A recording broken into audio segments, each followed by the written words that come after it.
Okay, secondary math 3, I'm going to go through this again.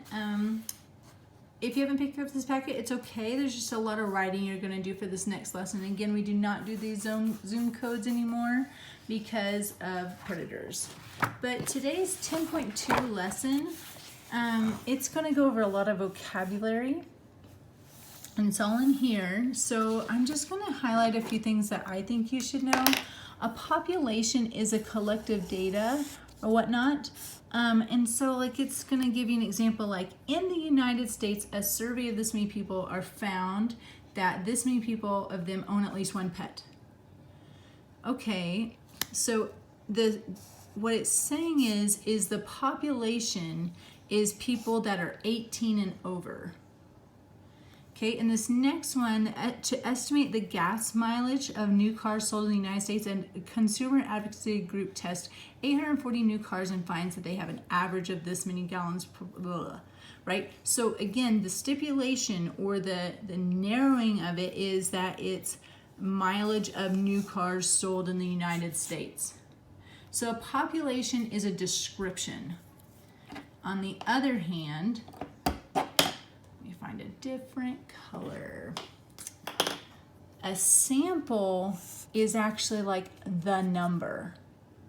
So the sample for this one, the sample is the 2,184.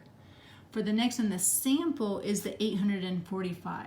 So whenever you're taking this quiz, what they're trying to get you to understand is the difference between a population and a sample. A population is the narrowing, the adults ages 18 and over. We're not asking everybody in the U.S., just the adults 18 and over. And we're not testing all the cars in the whole United States, just the new cars sold in the United States. Okay? All right. The next little thing is parameter versus statistic. So again, parameter is when you're talking about, it's a numerical description of the population. Okay, so the statistic is the description of the sample. So keep those kind of separate, all right? And then a hypothesis, you guys all know what a hypothesis is. It's just a claim, right? That you're seeing if it's true. And then they're gonna ask about those things. And really it's not a whole lot. Like, obviously you don't need to write an example of those because remember, your homework is not graded. It's for you to practice before you take the quiz. So let's look at right here. Determine whether this is collected from a population or a sample. The number of high school students in the United States. Did he give me a number? No, then it's the population. Right here, a survey of 100 spectators at a sporting event with 1,800 spectators. So that's a sample because it has numbers and it's from the narrowing, it's the survey of that similar whatever. Okay, so again right here, number 9, a survey of this many adults found that blah, blah, blah.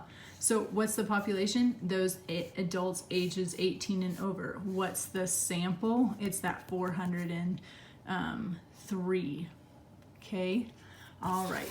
So I think that's pretty much it for this lesson. There's not a lot. I do want to encourage you that if you do pick up this packet, that again, after each one, it has the answers, right? And so it could go through here and you could double check, you know, like it's telling you what's the sample and what's the subgroup and things like that. So that's what I would strongly recommend is, you know, picking up this packet so that you can see the answers. You shouldn't need to do this. Don't do those. I think I already told you not to. Okay.